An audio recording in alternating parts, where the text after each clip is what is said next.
There we go. Oh man. Just had to wait for the camera to start going. Bought a low quality SD card, so when I push record, sometimes it takes up to like 20 seconds for it to actually start working. Anyway, that's pretty irrelevant to the discussion at hand, isn't it? But you know, small talk is part of the big picture. It's all part of the same thing. A lot of what I say is just nonsense in my mind, but somebody might find something that resonates with them, and I shouldn't say nonsense. It's not nonsense. They're just thoughts that go through my head about life and what it means to be a human. It's just, right now I'm sharing because I just got home from the park. I picked up my son from school and we walked home, and it was a nice day. It was in the 50s. It's pretty warm around here right now. And we went down to the park. I was feeling good. Took my dog with me. Took a couple of plastic bags and walked around the park and picked up. First I saw all these, like, you know, bottles, and I started picking. Next thing I know, I picked up like all the garbage in the park. And right around the time I was done, the kids were ready to go, and the whole time I was just feeling content. Sometimes I'm in an urge to get somewhere, and I never quite know where it is. You know, it's kind of like I'm an impatient person. I'm never really in a hurry, and I don't feel stressed to get anywhere. But like when I drive, I tend to be the one that's like, I like to get there as quick as possible. And it never has anything to do with the time frame. I guess it's just, I don't mind wasting time when it's on my own time. Maybe that's what it is. Yeah, I can waste time as long as I'm in control, but when I'm stuck in traffic, it's a different story. So over the years, I've tried to make myself, anyway, teach myself to deal with those situations. But my point that I'm here trying to kind of talk about, I guess, is perspectives of excitement in life, and how exciting is your life, you know, and how exciting do you think your life should be. And I think it's important because I've realized in my years that we have, I wish I knew the names for a lot of these conditions, but there's a particular name for this condition which is it Sonder? No, Sonder is one of those weird words, but that's not the one. Sonder is the realization that everyone around you has a life just as complex and deep and rich as your own. And then there's a separate word for the idea that you think that everyone is one-dimensional. It's not our fault, it's just what we think, such as, so-and-so just likes to go out on dirt bikes, or, oh, so-and-so, he's just obsessed with sports, or, yeah, so-and-so just works all the time, as if that's who they are, knowing that really deep down inside they all go home and sleep, wake up, and in the morning is the time when we process stuff. For me, and I've talked to a lot of people that agree, it's during the night your mind processes what you need to process, but in the morning you might wake up in a little panic, thinking, oh God, I got bills due, or I need to take care of this. And I know it's painful. This is why this is such an important subject to me, because in my early 30s, I was really anxious for some reason, and I couldn't figure it out. And I knew that being broke was part of it, but today I'm not anxious anymore, and I'm still broke. But I find myself becoming a little anxious when I am broke. So money is obviously an issue for a lot of anxiety in this world, and I understand that. So if you're broke and money brings you anxiety, then when you run across money, or say you make a large sum, all of a sudden you become elated. And there's that perspective of the negative and the positive. And when you have excess all the time, too much, you find yourself becoming immune to that feeling of excitement. You know, a lot of rich folks, you know, they have to go from, the money doesn't bring them excitement, so they use the money to, they prefer to have power as their addiction. So it's not that people necessarily want money to get power, they get money because they think it'll make them happy, and then they use that money to gain power because they think that'll make them happy too. And for, you know, sociopaths it does, but if there's a happiness for them. But we we all are yearning for this basic happiness, and we all are individuals, and we're all trying to understand who we are and where we're, you know, even if you don't care where you're going or where you come from, you do care about existing at this moment, and you want to make it as happy as possible. So when I was up at the park earlier, just thinking about that moment, rather than dwelling on something like I could, like, you know, oh, I should be doing this or that, I was just completely engulfed in the moment, and this is what I try to do everywhere I go. But going to the park for me is like a highlight of my day, because I don't get out very much, because I got, you know, the kids. I'm a stay-at-home dad, and I work from home, trying to like make ends meet with a couple small different businesses, and you know, really not, I can't pull myself together. I'm not the kind of person who is very responsible when it comes to paperwork. I'll be just brutally honest, you know. I'm lazy when it comes to organizing stuff and papers. I'm really bad about it. And knowing that, it's something that I'm able to work on. But something as simple as what I did the other day, which is writing down my itinerary for the days. I said, well, what I need to do is set myself a rule book. You know, this is what I do in the morning. You know, get up, take a short walk, make sure I eat some breakfast or have my smoothie. You know, take my son to school, come back, you know, water the garden, deal with the plants, trimming and all that stuff, pruning, whatever. You know, and then on and on through the day, I just have these little things, even just remembering when to drink water and stuff. And I've always been resistant to this until recently, when I realized that the only reason I didn't make lists was because I knew that if I did, I'd let myself down. And this brings up an important point about why I don't get excited about things. Like my wife, when we have a concert ahead planned out for, you know, down the road, she gets really excited about it. She's like, I can't wait for that. I'm like, man. And she's like, why don't you get excited? But then the night of the concert, once I'm actually there, then the energy just flows. Like, I'm like, oh, I'm ready to go. And I see that that's the balance. It's part of like I like almost bottle up and save the excitement, but at the same time, I don't let myself get too excited, because if something happens, then I can easily be flexible. And I wanted to just say that's a metaphor for like everything in life, to try, you know, that I try to do that, to never get myself too excited. Which brings me to the kind of the point of my video here, is exciting moments. Like when I was at the park, you know, doing that. That's not very exciting to a person who does rock climbing all the time. Going to the park's not an exciting thing, but it's a memorable moment in a day that can be exciting, in contrast to what I haven't been doing the rest of the day. Now, this is why I remember all my camping trips, and when I go to Burning Man events and, like, you know, concerts, I remember all these things, but you don't remember your day-to-day mundane life. So we try to put in insert little exciting things in our lives that we can make it exciting, you know, and have fun. I mean, after all said and done, the most important thing, obviously, is being happy for the individual. And, you know, a lot of people would disagree with that if you're, you know, if a person's persuaded towards a certain religion that says that, you know, that they're a sinner or something, you know, rather, they could have a different opinion. For the, you know, for a person who just thinks, I am a human, I have rights, I have the right to be happy, that just seems to be just a given. And it is a given. But so many people feel like they don't have freedom. People feel like their freedoms are being taken away from them, that they can't be happy, and we use scapegoats by, you know, saying laws are preventing us from doing what we want, or, you know, that I'm not going to get into the details. There are some serious issues people contend with, as not even to mention the health issues.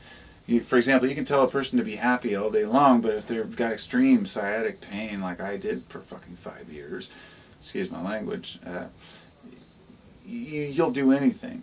This is why when people just, you know, talk about how, like, oh, how dangerous kratom is, and I'm like, are you kidding me? Everything has dangers, but you weigh the benefits of everything you do in life against the risks. And it saved my ass in pain, and several other people I know, and many other things in my life that have come this way too, that I've utilized. Like society says this thing doesn't work, or this should work. and just using your common sense. It's just like, think for yourself, people. You know what I mean? Because the most important component of thinking for yourself is realizing that you can be happy if you choose to be happy. And people will tell you that, and they seem phony and corny. Well, I'm here to tell you, you can be happy if you choose to be happy, but you won't be happy all the time. And you're going to go through some shitty times. And that's just life, you know? So, back to what I was saying about the perspective and the Sonder thing, that everyone has a one-dimensional life, and it seems this way to us. It seems like people are a certain way, or we seem to assign labels to people, you know, who are individuals like us. When in the end, it's funny because when you see somebody in, like, from a guy's perspective, you walk into a grocery store, I might see another dude that's like maybe my age, and my first thought is not judgmental, but kind of like, you know, who's this guy? Or like if a dude comes to my door, let's say, you know, trying to sell something, it might be a totally cool looking guy, a guy that I would totally, you know, hang out with, but, you know, I'm wary, you know, because, and it's just my first impulse, and then I use my conscious awareness to, like, get past that. But my point is, if I run across some of these same people at, like, Burning Man, I just walk up and be like, what's up, give you a hug, stand by the fire, talking and shaking hands, and because most, you know, a lot of people are, say, taking MDMA, where it lowers your inhibitions. That connection is what brings people together. When people take Molly, you know, ecstasy, MDMA, MDA, whatever you take, anything that's an empathogen, it brings out that quality. It's a serotonin rush and a connection to people. And serotonin connects us to people, as well as oxytocin. And I believe that a lot of these probably release oxytocin as well, because I've bonded to music and particular songs and places and stuff while using substances. So to bring drugs into this, I you know, psychedelics are part of how I've deprogrammed myself and reprogrammed myself, you know, to realize what's really important. And I know they're not for everybody. I guess it was just on my mind because last night I went to see STS9, a band. They're a fucking amazing live band. The light show's phenomenal. And I made the mistake of taking a little MDMA. And I knew I shouldn't, but, you know, I was kind of like, alright, I was with friends and, you know, they wanted to, alright. The reason why is because everybody else always has fun and dances away, but for me, when I take it, I kind of sit down and huddle and think about stuff. Like, the music was phenomenal, but I got to a point where I was just sitting there, just kind of against the wall, and it was, all the noise just kind of went to this background, like, white noise, and I started thinking about my family. Started thinking about my kids. Because that's what I think about when I do psychedelics. Sometimes people ponder things they need to take care of in their life, personally. And since I'm already aware of all these things in my personal search, that I don't really have much to process in that regard. But it's always about family. And this is why I know the most important thing is family and faith in what's true and what you believe, without letting anybody steer you, you know. You know, if you have faith in a particular, you know, God or not, or, you know, a way of life, then just then do it. You know, if you can stand by it and it works for you. And but ultimately, all the things that we believe and say and have and do don't mean shit compared to our families. You know, we want to see our kids grow and succeed and be happy. And I guess I don't talk about my kids much because, you know, I can't stand it when people talk about their kids all the time or post pictures of their kids on Facebook all the time. But you know, I love seeing other people's children, friends of mine that have children that are growing up, and them seeing my kids grow up, and having a 3- and a 6-year-old is nothing compared to my 21-year-old who was at the concert with me last night. It was a completely, you know, he's out hanging out with us. He, like, you know, we're like the cool parents, my wife and I, you know, it's really funny. But we're not the cool parents like we thought were cool parents when we were kids. Those would be the parents that would let kids come over and hang out and get high in their house. You know, that was not did not permit that kind of stuff. Some of those people thought that brought them, you know, made them cooler, and ego became part of their happiness. I don't know, I'm getting off track now. I guess I just wanted to really just talk about being, being happy and by perspective. I don't know how any of you live or what your lives entail. I don't know what kind of things that you are suffering as individuals. But I know that each one of you can relate to what I'm saying here. That no matter how tough you think you are and how big your shell is, or how smooth you are with your words, or how scientific you are, or how religious you are, there's that little bit of self in there that understands where I'm coming from when I say, what is this all about? What are we doing here? Not in the sense of like, oh, who am I, and what's the universe all about, but rather, take charge of your goddamn life and do something with it. Especially if you're able. And I say that's bouncing right off the freaking camera back to me. And I know that. That's a projection of me knowing that I can take full charge and be happy as I want to be. I can make more money. I can do more fun things. And I'm making a change in my life to try to do more of these things. I've always been opposed to money because I don't want it. I don't want it influencing my life. But now I understand that with money, I can do good things for people I love and my friends and my family. So if I do run across it, or I end up getting a good job where I can make good cash, so be it. I'll embrace it. But I'm also happy being poor. And so for now I'm poor. We learn to be happy with what we have. So, I guess this is getting to be kind of a long video. I could probably go on, but I won't. Because I think I've made my point pretty well. That in almost 17 minutes I don't have a point. Except for choose to be happy. You're the only one who can do it. Somebody said the other day something about others holding them down or others not allowing them to be happy, and I said, no. If you're in a situation where that's happening, walk away. Now, if you're a kid living with your parents, obviously it's a different story. You just got to grow up and realize that there are things to learn and you can't really escape it. But if you're a grown adult and you're living with someone who is holding you back or holding you down, and you feel like they're putting you down or making you feel like a lesser person, then get away from that person. Because abusive people really will convince you that you're worthless. And people saying little things here and there can really wear on people, and especially the weaker-minded people, folks who don't have a strong sense of self. And I don't mean weaker-minded in a derogatory way. I mean the people who have not, it's just like a muscle, okay? When I say, oh, look, that guy's weak, and he's super scrawny, like myself, I'm just saying that he's weak.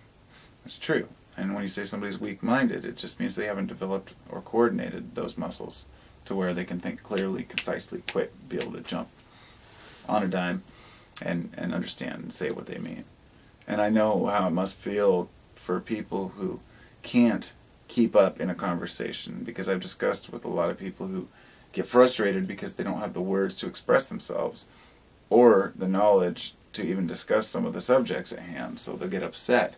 And when you see enough people strike out at others and do ad hominem attacks and stuff, you see that ignorance, as well as stupidity and lack of education, they all breed kind of an unhappiness within people. Which is what tells me that the more a person knows and learns and is honest with themselves, that the happier they are. And this is why philosophy is philosophy. It is the love of wisdom, because wisdom is love. Have a great night, everybody.